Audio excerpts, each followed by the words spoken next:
हाँ, ये बताइए विनय जी, जो आप गाली का प्रयोग करते हैं वीडियोस पर, वो गाली बकने से किस तरीके का सुख प्राप्त होता है? आपको मालूम नहीं है कि किसी को उसके पर्सनल गाली देने पर किसी को हानि पहुंच सकती है, उसके ठेस पहुंच सकती है उसको? कुत्ता को कुत्ता नहीं कहेंगे, भड़वा को भड़वा नहीं कहेंगे, भोसड़ी वाले को भोसड़ी वाले नहीं कहेंगे। तो आप मुझे शब्द दे दीजिए, वही कहता हूँ। आप यही इसी बात को अच्छे शब्दों से कह सकते हैं। बोलिए कौन से शब्द से भड़वा को, आप भोसड़ी वालों को कौन से शब्द से नवाजिए? देखिए, भड़वा कोई नाम नहीं होता, ये गाली है। भोसड़ी नहीं, ये गाली नहीं है, ये उनके कामों का दिया हुआ पुरस्कार है। आप जो चीज करते हैं उससे आपको, अगर आप चोरी करोगे तो आपको चोर बोला जाएगा, आप डाका डालोगे तो डाका। अगर अच्छे करने के लिए तो आप आवाज उठाइए, बेरोजगारी पे आवाज उठाइए, शिक्षा पे आवाज उठाइए, स्वास्थ्य पे आवाज उठाइए कि आप किसी को गाली बक के उसको हानि पहुंचाएंगे उसकी। अच्छा, एक बात बताए, उमर खालिद गाली देता है क्या? अच्छे से एकदम संस्कारित तरीके से अपनी बात रखता है, लेकिन उसने देश के बारे में ये बात बोला था जिसकी वजह से उसको मुकदमा हुआ। अच्छा, एक बात बताए, चलो उसका हटा दे। तो कोई एक ऐसा कार्यकर्ता, एक सामाजिक कार्यकर्ता, सभी लोग अच्छी भाषा में बात करते हैं, हमें अच्छा लगता है, हमें सुकून मिलता है, हम करते हैं।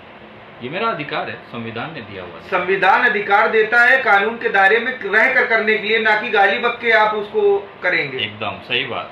तो उखाड़ लो ना कानून का दायरा। तो आपको मुकदमे से डर नहीं लगता है? ये आप मुकदमा लगवाने ही के लिए गाली बकते हैं। डर लगता होता तो आज ऐसे गालियां नहीं दे रहा होता। तो गाली बकने से आपको मतलब सुकून मिलता है? मेरा सुकून मिलता है, मेरा वो मुझे अच्छा। ये जो आप एक्टिविटी करते हैं ये अपने सुकून के लिए करते हैं, ना कि जनता की परेशानियों को रिजॉल्व करने के लिए। जनता की परेशानी देख के ही गाली देने का मन करता है। तो क्या गाली देने से, ये चीज की क्या गारंटी, गाली देने से वो सरकार सुन के उसको सही कर लेगी? काहे नहीं होती है? एक काम बताइए कि आप गाली से सही हुआ। बांद्रा में सरकार की छाती पे चढ़ के काम करवा के लिए ट्रेन और बस चालू करवा लिए, गाली देने का फायदा हुआ है। नहीं, गाली देने हाथ जोड़े ना, पत्र भेजे थे ना, ईमेल लिखे थे ना सबको, सारे मुख्यमंत्रियों को, बिल्कुल लिखे थे कि भैया मजदूरों के लिए बस चालू करो, भूखे मर रहे हैं। कोई भोसड़ी वाला सुना नहीं था। वही आके वीडियो बना के 5 मिनट लगा था, हालत खराब हो गई ना। आखिर काहे चालू करे ट्रेन और बसिया वहां से, मुंबई से उत्तर प्रदेश, उत्तर भारत के लिए? नहीं करना था ना। अगर मेरे गालियों से दिक्कत है, काहे चालू कर दिए? बाद में मुकदमा भी तो हो गया था आपके ऊपर। मंजूर ना भाई, मजदूरों का भला हुआ ना। ट्रेन से जो आदमी गए कम से कम दुआ दिए ना, बस चली, गाड़ियां चली, लोग अपने घर पर अपने परिवार के बीच पहुंचे ना।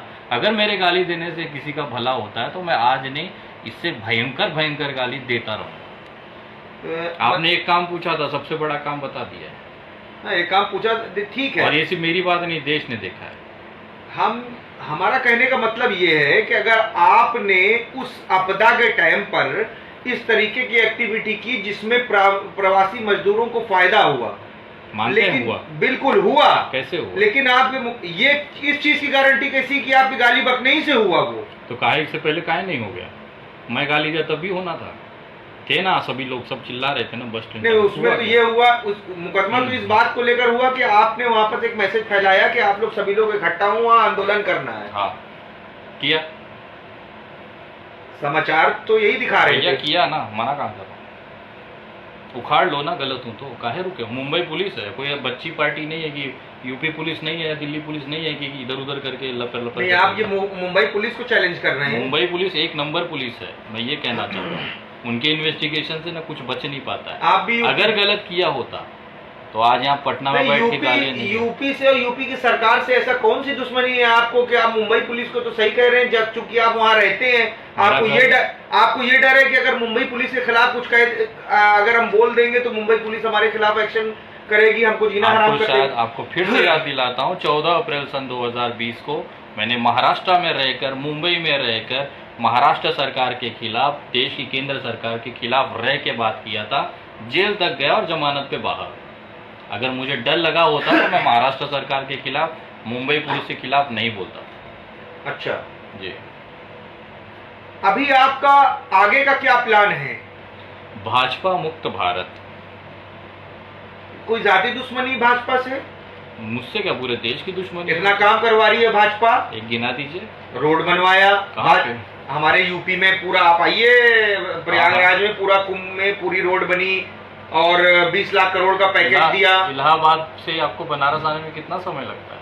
पहले लगता था 6 घंटा, अब लगता है 3 घंटा। गजब। पहले जीटी रोड एकदम चकाचक थी, अभी फ्लाईओवर का काम चल रहा है। तो पहले आपको 6 घंटा लगता था जब एकदम क्लीन रोड थी, अब फ्लाईओवर का काम चल रहा है, जगह जगह गड्ढे खोदेगा तो आपको 2.5 घंटा आपको लगता शायद है। ये पता नहीं है कि फ्लाईओवर सारे बन गए हैं, ये भाजपा की सरकार में ही बने हैं, और अगर जो बन रहे हैं अच्छा। काम तो हो ही रहा है ना भैया, तो हो रहा है तो उसके लिए तारीफ भी करेंगे ना।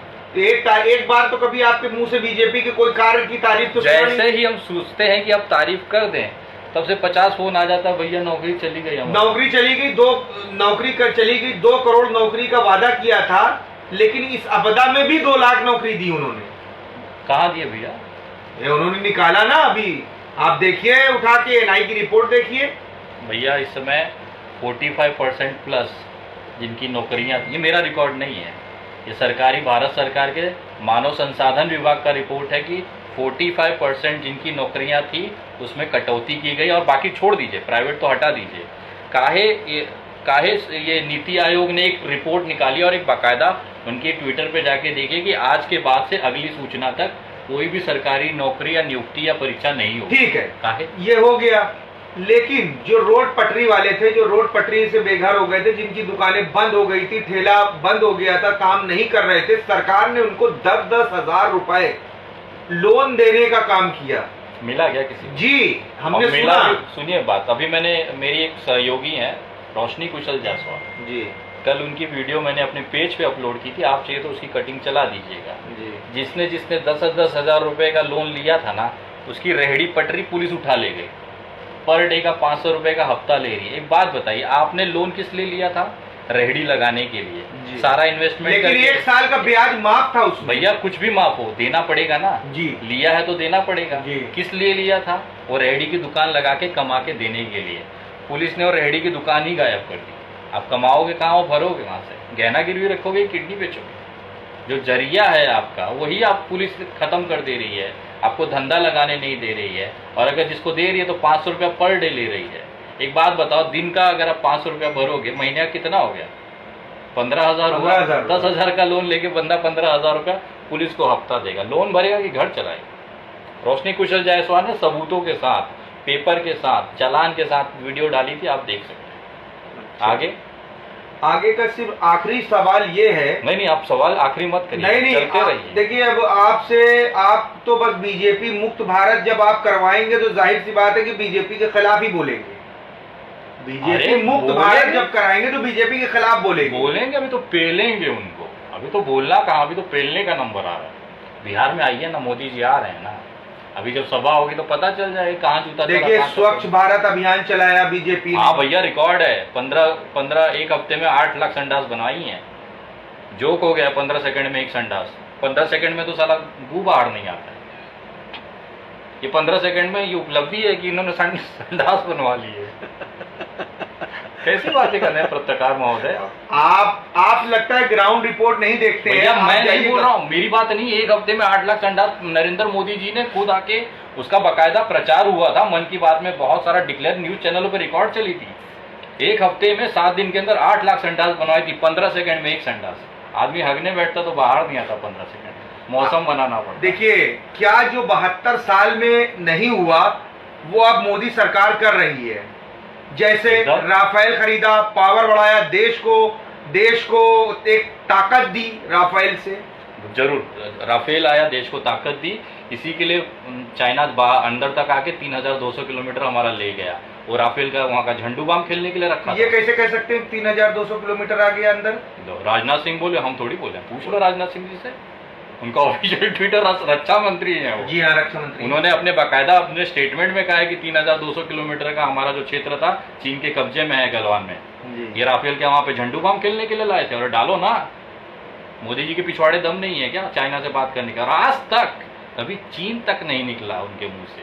वो प्रधानमंत्री इतना फट रहा है उसका, और आप तारीफ किए जा रहे हैं। नेक्स्ट का मेरा सवाल यही है कि बीजेपी में अगर आप इतना बड़ा घोल मेल कर रहे हैं, आप सीधा बीजेपी ज्वाइन कर लीजिए, आपके सारे पाप धुल जाएंगे। अरे लो, हम क्या ज्वाइन करो? हम तो रोज मूत रहे हैं उनके चेहरे पे। और विनय दुबे ने उनके शौचालय में मूतने न जाए। बीजेपी ज्वाइन करना तो बहुत दूर की बात है। और काहे हम ज्वाइन करेंगे? आप चली जाइए ना, बहुत प्यार आ रहा है। आपको काम दिख रहा है। पत्रकार का काम है। नहीं, आपने क्या कहा कि इलाहाबाद से बनारस आपको 2.5 घंटे लगते हैं जी, और जब जीटी रोड एकदम क्लियर था तब आपको 6 घंटे तब सिंगल रोड थी, अब वो हाईवे बन जीटी रोड चुका को है। बने कम से कम 20 साल 15 साल हो गया सर। नहीं, तब सिंगल मैं रोड खुद थी। औराई से हूँ। सिंगल रोड की बात नहीं, मैं जीटी रोड की डबल लेन की बात कर रहा हूँ, सीमेंटेड, जो जी। सीमेंटेड रोड को तोड़ के आज उस पर फ्लाईओवर बनाया गया है। जी कहीं कहीं चल रहा है, कहीं कहीं आज भी काम चल रहा है। जी जी। आपको मोहन सराय से अगर अंदर आना है बनारस की तरफ तो आपको 2.5-1-1.5 घंटा सिर्फ मोहन सराय से राजा तालाब से मोहन सराय पहुंचने में लगता है। आप, ये तो रही रोड की बात, आपको अभी पता नहीं, चूंकि आप मुंबई में रहते हैं, जी मैं भी मुंबई जाता हूँ। रोड जो है इलाहाबाद से प्रयागराज से बनारस की जो स्थिति पहले थी कि लोग 5 घंटे में 6 घंटे में पहुंचते थे, अब लोग 2.5 घंटा 3 घंटे में पहुंच रहे एकदम हैं। अच्छी बात सरकार ने किया ना काम। किया है। फ्लाईओवर अगर बने उसका सरकार स्वागत। काम नहीं कर रही है, फ्लाईओवर बना है उसका स्वागत है, लेकिन काम अभी पूरा नहीं हुआ। ये भी बात आप एडमिट करिए, काम पूरा हो गया है उस रोड का। हाँ, इस भैया, बात से तो नहीं, इस बात से ये चीज जाहिर होती है, फ्लाईओवर बना है उसका स्वागत है, स्वागत है ना, काम हो रहा है ना, काम हो रहा है लेकिन पूरा नहीं हुआ है। पूरा नहीं कब हुआ है। होगा? तो इस बात से ये जाहिर होता है कि बीजेपी सरकार में काम हो रहा है। भैया काम कैसे हो रहा है हम बता रहे हैं। आपका उसी ब्रिज का उदाहरण ले लीजिए। उस ब्रिज को बनाने में, वो सड़कें बनाने में डेडलाइन थी 2018 की, जी आज चल रहा है 2020। जी उस समय उसका टेंडर हुआ था 12,000 करोड़ रुपए में, जी आज उसकी कीमत है 28,000 करोड़ रुपया। जी। वो पैसा आपके जेब से जा रहा है। 12,000 में जो काम होना चाहिए था उसी काम के लिए आप 28,000 दे रहे हैं और 3 साल ज्यादा लग रहा है, अभी भी काम पूरा नहीं हुआ। WHO तो कह रहा है जीडीपी बहुत अब सुधर रही है। हाँ सुधर गई है, -24 से अभी -23 पे आ गई है, -1% का फायदा हुआ है। मजा करिए, दिवाली मनाएं। कांग्रेस की सरकार में तो जब जीडीपी 7 पे आ गई थी तो बीजेपी तो भैया 3 युद्ध हुए, 72 का कारगिल, इससे जैसा 3 युद्ध हुआ है। आप देश हित सुनिए के मेरी लिए, बात। एक मिनट, आप देश हित के लिए 1,000 रुपए का सिलेंडर नहीं खरीद सकते हैं। भैया एक बात बताइए, चाइना वाले हमारे जो सैनिक हैं -24 डिग्री में वहाँ बर्फ में रह सकते हैं, हम -24 जीडीपी पे नहीं रह सकते हैं। कहने का तो आप ये भी कह सकते हैं, जब हमारे सैनिक वहाँ पे -24 डिग्री में सियाचिन में ड्यूटी करते हैं तो हम -24 का जो हमारा जीडीपी है वो बर्दाश्त नहीं कर सकते। ग्रोथ के लिए अगर सरकार जीडीपी बढ़ाने के लिए डीजल 80 रुपए लीटर करती है, 500 कर दें, गैस 1,000 रुपए करती है, तो क्या देश हित के लिए जनता इतना पैसा नहीं खर्चा कर सकती? भैया 5,000 कर दें, लेकिन वो 5,000 का लेने के बाद भी नरेंद्र मोदी ये 24 का 23 कर देना तो मान जाएंगे हम लोग। अरे सब तो बेच दिया, बताइए कुछ बचा है? रेलवे प्राइवेटाइजेशन हो गया, आप जहाँ मूतने जाते थे ना पहले 1 रुपए में, अभी 15 रुपए लगते हैं। जो प्लेटफॉर्म टिकट पे एक परिवार को छोड़ने के लिए 15 लोग जाते थे ना प्लेटफॉर्म टिकट लेके, 5 रुपए 10 रुपए की, वो 50 रुपए की है। वो आप ही को लूट रहे हैं, मेरी कोई जरूरत नहीं है ना, मैं एयरपोर्ट वो तो देश हित के लिए कर रहे हैं। हाँ एकदम देश हित के लिए कर रहे हैं। बताइए देश हित का हो रहा है क्या? देश हित में आप घर दे दीजिए। अच्छा, सब कुछ इतना ज्यादा हो गया तो सरकार पूर्ण बहुमत से कैसे आई यूपी में? कैसा? अगर सब कुछ भैया, बेच रहे हैं, सब महंगा कर रहे हैं, सरकार कैसे बहुमत से आई? बहुमत के लिए ही तो सरकार ये सब करती है। जो नोटिया लेके आप वोटिया देते हो 2-2 हजार 3-3 हजार रुपए के लिए, यही जेबुआ से आप गारंटी दिखाइए कि कुछ 2-2 हजार रुपए दे के वोट दिया जाता है। आप अभी पटना में है, मोबाइल उठाइए और चले जाइए रास्ते पे और पूछिए क्या रेट चल रहा है वोट का। आपको हर दूसरा बंदा बता देगा कितने में बिक रहा है वोट। बाकी दूर छोड़ दीजिए, उत्तर प्रदेश बिहार चुनाव छोड़ दीजिए, अभी इस समय करंट चुनाव आप यहाँ बैठे हैं ना पटना में, चले जाइए एक वीडियो निकाल लीजिए कितना पैसा मिल रहा है, आपको पता चल जाएगा। दारू बंद है ना पटना में, कल ही आपके सामने गाड़ी के सामने दारू वाला लहर रहा था, कैसे हो सकता है? ये दारू तो बंद है, सरकार ने देश हित में बंद किया है, लेकिन पटना में लोग दारू पी के गिरे पड़े। ऐसे तो शायद पूरे इंडिया देश में गांजा भी इलीगल है लेकिन बिकता है। पुलिस के हफ्ते के बाद बिकता है भैया, ये कौन बताएगा? आधी बात बता रहे हो आप। पुलिस हफ्ता नहीं ले तो यहाँ एक जूता ना चोरी हो। कर तो आप ही रहे हैं ना पत्रकार महोदय, कहीं ना कहीं आपका भी इन्वॉल्वमेंट है उसमें। हम तो दिखाते मैं हैं। आपकी बात व्यक्तिगत नहीं कर रहा हूँ, लेकिन पत्रकार समुदाय अगर अपने औकात पे आ जाए, हकीकत दिखाना चालू करें तो आज ये देश की हालत नहीं होती। सब तलवे चाटने और पॉकेट लेने में ना सब बिजी हैं, अपना काम बनता, समझ रहे हैं? ये स्थिति है देश की। आप देश के प्रति इतना लगाव कर रहे हैं, बीजेपी के खिलाफ बोलते हुए, भैया मौजूदा हालात में अगर सरकार बदलती है, कांग्रेस की आती है, तो क्या आप कांग्रेस को भी इसी तरीके से अपशब्द का प्रयोग करेंगे? साले सबके सब चोर हैं, सब मिलके बेवकूफ बना रहे हैं। क्या आप अपना रेट बढ़ा रहे हैं क्या? भैया रेट कौन देगा? अच्छा मैं तो सबको तो गरिया रहा है, सबकी माँ बहन कर रहा हूँ, कौन रेट तो देगा? गरियाना आप बीजेपी एक को मिनट। गरिया रहे हैं तो कांग्रेस अगर बात में एक आती मिनट। कांग्रेस को लेती है आपको तो मैं अपनी बात को साबित कर सकता हूँ। मैं कह रहा हूँ साले के साले सारे चोर हैं। इसका कारण है जब भाजपा को सर विधायक कम पड़ता है तो कौन सी पार्टी आगे आती है अपना विधायक लेके बेचने के लिए? रेट तो कौन बढ़ा रहा है आपको पता है? जो विधायक 15 करोड़ में बिकते थे आज 45 करोड़ 100 करोड़ की बोली लगती है। पैसा कहाँ से उस जाता है? बोली लगने के टाइम में आप मौजूद रहते हैं क्या? देश मौजूद रहता है, मेरी क्या बात है? सारे जिनकी औकात कुत्तों के एक रोटी खाने की नहीं थी आज वो फॉर्च्यूनर और 5 स्टार होटल के रिसोर्ट में जाके प्रेसिडेंशियल स्वीट में रुकते हैं जिसका भाड़ा एक दिन का 7 लाख रुपया। उनकी औकात है। और वही विधायक खुलेआम भाजपा के विधायक जो भाजपा कन्वर्टेड मतलब जो कभी कांग्रेस और कभी दूसरे पक्षों में थे कन्वर्ट होके का बीजेपी है वही 2-2 हजार रुपए का लेके बच्चों को बांटते हुए वीडियो आप ही दिखाए थे ना। विधायक अगर वो विधायक चुना जाता है अपने क्षेत्र से और विधायक बनता है और विधायक बनने के बाद वो फॉर्च्यूनर गाड़ी से चलता है और बड़े बड़े होटल में रहता है तो उससे आपको जलन किस बात की? नहीं जलन नहीं, अच्छी बात है। काहे देश बेच रहे हैं? देश की विश्वास जनता का विश्वास वो काहे बेच रहे हैं? और मैं बात करूं पार्टी के गठबंधन की, यहाँ कोई कितने भी कि हमें क्या मिलता, कौन सा हमें देने वाला है?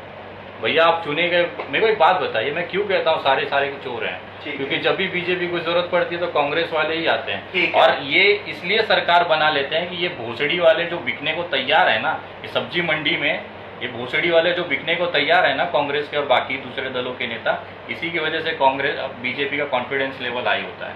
जिस दिन ये भड़वे बिकने बंद हो जाए ना देश की हालत सुधर जाएगी। और भाजपा की इतनी औकात नहीं है सरकार बना ले जब तक लोग बैठे हैं यहाँ पे बिकने के लिए। नेक्स्ट ठीक है, अब आप जनता को संदेश दे दीजिए कोई अपना, गालियों से नहीं, गाली नहीं। जनता को काहे गाली देंगे? हम जिसको देते हैं एकदम खुला देते हैं। नहीं गाली नहीं, संविधान के दायरे में रहकर एकदम संविधान के दायरे में रह के देते हैं। अच्छा आनंद सिंह की लौड़ाक सरकार बोल रहे वो संविधान के दायरे में था, काहे नहीं एफआईआर कर? मुकदमा होता तो है उनके ऊपर। हाँ हुआ, कोई मेरे को एक दिखा दीजिए लौड़ाक सरकार बोलने पे मुकदमा हुआ है। हम भी बोलेंगे लौड़ाक सरकार, उखाड़ लो मेरा। ठीक है, ये तो विनय दुबे जी जिन्होंने अपनी बात बड़ी बेबाकी से रखी और कुछ शब्दों का प्रयोग। एक मिनट अभी खत्म नहीं हुआ है। चूतिया बनना बंद करिए, आवाज उठाना शुरू करिए। अगर ऐसे चुप रहेंगे तो बकचोद बन के ना लोग आपको पेलते रहेंगे। जनता को मेरा क्लियर मैसेज। ये तो विनय दुबे जिन्होंने अपनी बात बड़ी बेबाकी से रखी, खुल के रखी और हमेशा जिस तरीके से बीजेपी का विरोध करते थे आज भी उसी तरीके से विरोध कर रहे हैं। और इनका कहना ये है आने वाली सरकार अगर चेंज होती है और कांग्रेस की सरकार आती है तो भी हम इसी तरीके से विरोध करते रहेंगे अगर सरकार गलत करती है तो। उनकी नीतियों की, उनकी भी माँ का झोपड़ा। जी जय हिंद। धन्यवाद, जय हिंद।